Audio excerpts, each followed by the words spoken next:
Awesome. Coach, just start with an kind of opening statement or. Yeah, so obviously extremely excited for multiple reasons. One, I've got Dee here who is going to be a future coach when it's all said and done.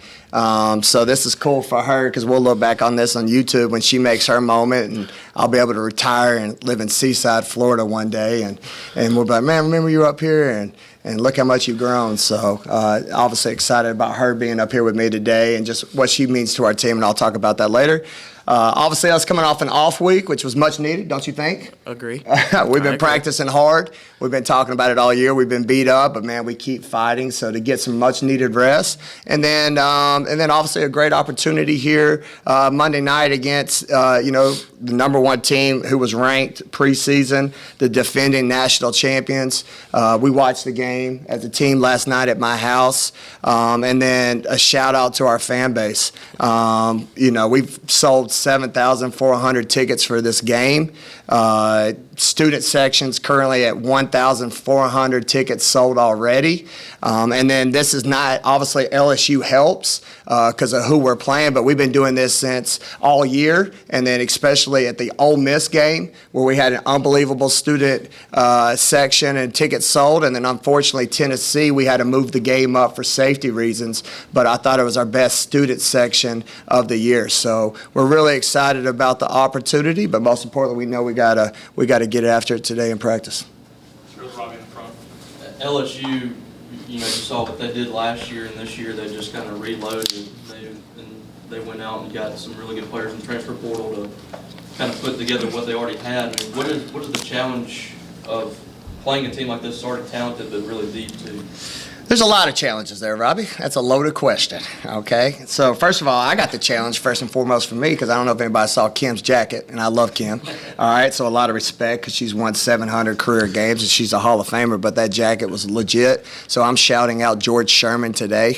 All right, George, I need you to come up with some smoke because Kim's no doubt going to bring it. And then, like you said, they had, the number one transfer class in the country. They had the number one high school recruiting class in the country. I feel like they're a lot like us where they've had some injuries. And what's scary is that team's playing their best basketball. I think it was great last night for women's basketball watching that game in the SEC because you had two of the best teams in the country going head-to-head. I know us as fans. Like, we were just as fans talking out the game, right? Like, it was great. It was cool. I mean, we were talking about, here she's going to come at this one. We were both just all engaged like a heavyweight fight. Yeah. But also it speaks volumes again for, reasons why, like, D came to SEC because that's what this league's about. You got some of the best teams and best players in the country. And so for LSU and South Carolina to play last night on national television, it was a great game, and that's why we're looking forward to hosting them here at our place. But it's simple as this. You got to rebound. I mean, the way they're able to get after it, I mean, looking at last year's box score, we gave up 24 second chance points. Ball game. I don't care what jacket George Sherman gives me. That's game. So our team knows that. We got to be tough, and most important, like we said all year, I mean, me and Dee were talking about this before we came down, we got to be a four-quarter team. All right, in these big heavyweight games, like I said, Vanderbilt, Tennessee, South Carolina, and then LSU, it's going to determine can we play a certain way for 4 quarters. Last year when we went there, we won the first quarter 15-14. Second quarter, they won by 7. Third quarter, they win by 2. Fourth quarter, they win by 7. So, again, we know we've got our work cut out. They're really, really good, and we're going to have a really good night with hopefully a sold-out hump.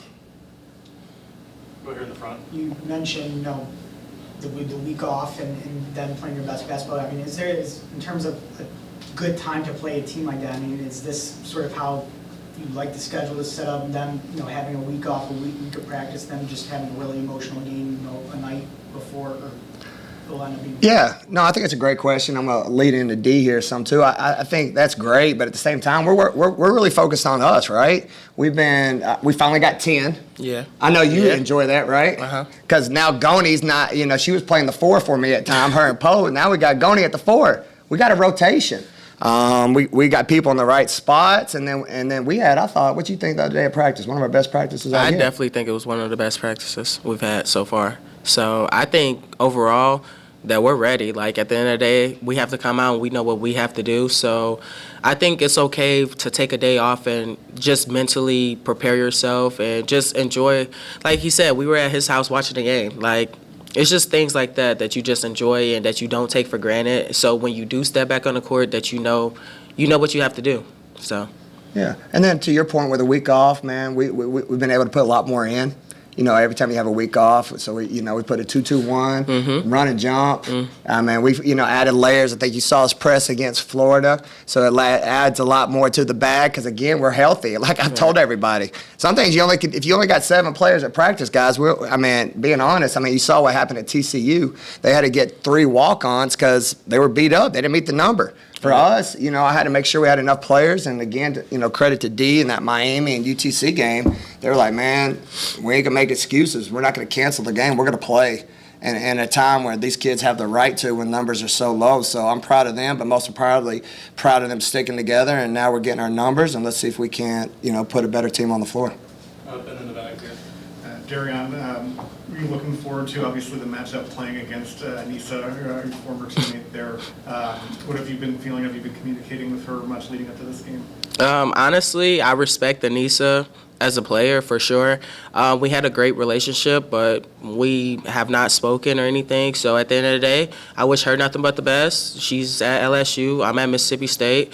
No bad blood, but it's just we're both competitors. So when we step on the court, she's going to try to win and do what it takes for her team to win, and I'm going to try to lead my team to a victory. So that's how it is. Here in the back. Sam, when you took this job, someone who was really vocal and positive about it was Haley Van Lith. Yeah. You talked about just kind of, what you meant to her. Just what was it like to have that support from her and just kind of her competing against her coming up this week? Yeah, so great question. Obviously, that's my girl, right? I'm not going to lie. That's the cool thing about coaching, just like Dee's my girl from day one. It's really cool how recruiting works. Like, I knew Dee probably 9th grade, was it 8th? Yeah, you came to 8th Louisville grade. League camp. Yeah. Yeah, like people don't know that backstory, right? So that's the cool thing when you have special relationships and then you actually get to coach them. So obviously I was fortunate to be the lead recruiter at Louisville for Haley. I know that kid like the back of my hand. She's special. She's misunderstood, because of her social media followings. Everybody thinks everything's been given to her. It hasn't. Obviously Kobe Bryant and Gigi when they were alive, God bless their souls. Kobe flew Gigi up there to Haley because they were trying to teach Gigi to be, one of the elite players. And Haley had an unbelievable work ethic. She obviously got a lot of recognition from that, but again, it comes down for the work ethic that she's put in. And then most importantly, she's been a day one just like Dee and the rest of my kids, man. That kid's special because she keeps reaching out. She checks on my kids and my family. Her parents are awesome.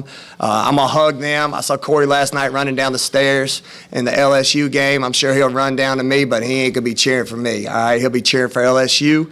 I know Haley will hug, and she knows it's nothing but love. But when the lights come on, we'll both be going at each other because that's who we are. We're competitors. So nothing but major respect for her, and I'm excited about this opportunity. Robbie here in the front. Darrione, you mentioned a little bit about you and Nisia. Last year you were playing for a really good program at DePaul, but playing on a bigger stage now in the SEC. What's it been like for you kind of transitioning here to Mississippi State? And I know you played several different roles for this team too. What's this move been like for you and the experience so far? Well, like you mentioned, we played for DePaul. So coming from DePaul to here, I came for the fan base, like unbelievable crowd. Like at the Ole Miss game, for example, you felt the energy and the hump, and we actually do feed off that. So just being able to do a lot of work behind closed doors, and then when the lights come on to, have a crowd that's cheering for you, it makes it a lot easier, and it's actually really fun. So that's why I came to the SEC, to compete against the best and play in front of crowds that really love women's basketball.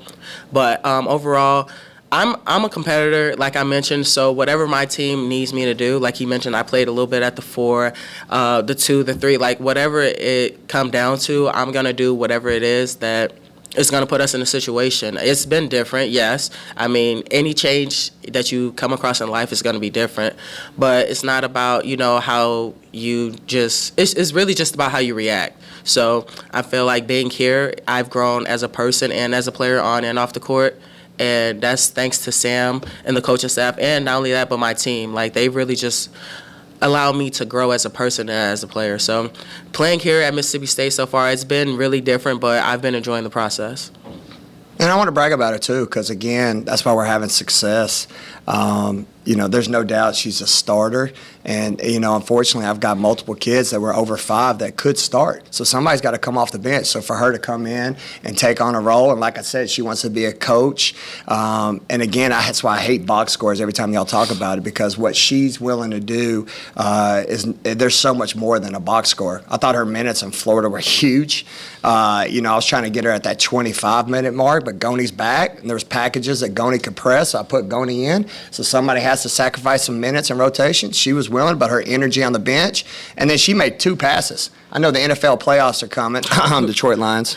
Okay, all right. I didn't forget about that. But my girl looked like a quarterback out there. She threw 1 pass to Jessica Carter. I was like, oh, my God. So just what she's able to do for our team, and most importantly, who she is as a person, man, has been huge. And then her, too, like she said, making a move, it's been hard. She ran a 5-out DePaul offense where there was no post. Now she's having to learn to play with a post player, and I think people have to give that grace. She has smaller windows that she has to score. She don't get necessarily as many open lanes, but she's been handling it with like an unbelievable person. She's passing the ball like no other, and I think that's why you're seeing her best basketball come on at the right time of year. D, who, in your opinion, is a better dressed coach? Coach Sam or Coach Mullen? Well, I'm gonna ride with this guy till the wheels come off, so I'm going with Sam. See, I appreciate that love, but I'm going to give it up to Coach Mulkey. That bedazzle was bedazzling. I ain't go. All right. The Tiger jacket, that was fire, though. Yeah, I'm going to get credit. It I was. think George could hook you up with the dad. He better. I'm going to. I'm serious. Y'all can put a camera. I'm going to George's after this. I'm going to say, George, I need the best stuff. If it's in the bag, get it out of the bag, George. You need the same details. You guys, Yeah. did you pay attention to the Coca-Cola? Mm-hmm. You got to pay attention to that. I need But it. nah, she puts it on, though. I'm going to give credit. Yeah. I need an NLI sponsor. You're the front. You mentioned the Detroit Lions. They said pre-game on the broadcast that during shoot-around at Florida, you had given a message related about Dan Campbell and just what he's done in Detroit. What I guess drew you to that and sort of what you wanted the team to take out of it. Yes, great question. You ready to have some fun? Yep. All right, so you gotta get my back here because I'm gonna set myself up. So here's my thing about Detroit Lions. I actually don't watch much NFL football because here's the thing, like on Sundays, first of all, we play. Now my family is die-hard Falcons fans. I know that's gonna hurt your feelings, all right? But they're die-hard. My dad and my brother really had a Falcons wedding. We're that type of family, so you get to learn more about my family, all right? But I'm not an NFL guy, but I like to watch Netflix and some stuff, and they had the Hard Knocks. And I'll never forget, it caught my attention. I saw it sometimes on social media. They had the guy singing when he was like, and then all of a sudden, then what the rest of the team do? All right, and then right away, okay, I knew, oh man, like we do this too long, all right? There's a special sauce, right? You can talk, but there's an undeniable way that when you've been in this game as a player and as a coach that you can say, you know what, they got it. They got it. It has nothing to do with the box score. So right away I knew, I was like, that Detroit Lions team a little something different. And so for us to be sitting at the hotel room in Florida and they advancing, I was like, whoop, whoop. Okay, I never forgot that moment when they were singing Billie Jean. So I told my team, I brought them in, I said, y'all, this is us. First of all, Detroit Lions, no offense to my Lions fans, but they're not supposed to win. All right, they've been down. They defied the odds.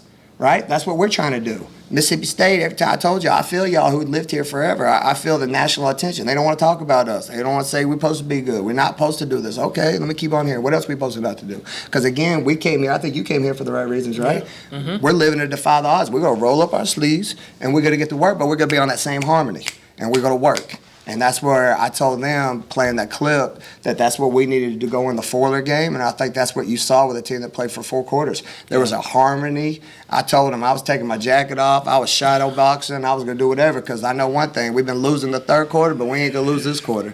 And like I said, against LSU, we got to be here for 4 quarters. And if we're on the same harmony, I like my team. But if we're not on the same harmony, all we are is a team full of talent, but we're not meeting our potential.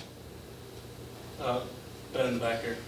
Coach, you mentioned Goni, obviously coming back from a lengthy absence on Monday night, but what does it mean to just have her back in the fold, be as close as you're going to be to full strength, and everyone else can maybe more settle into a role they're more comfortable with? Yeah, I'm gonna give that to D because I'm gonna let D brag about her a little bit as her teammate first. Yeah.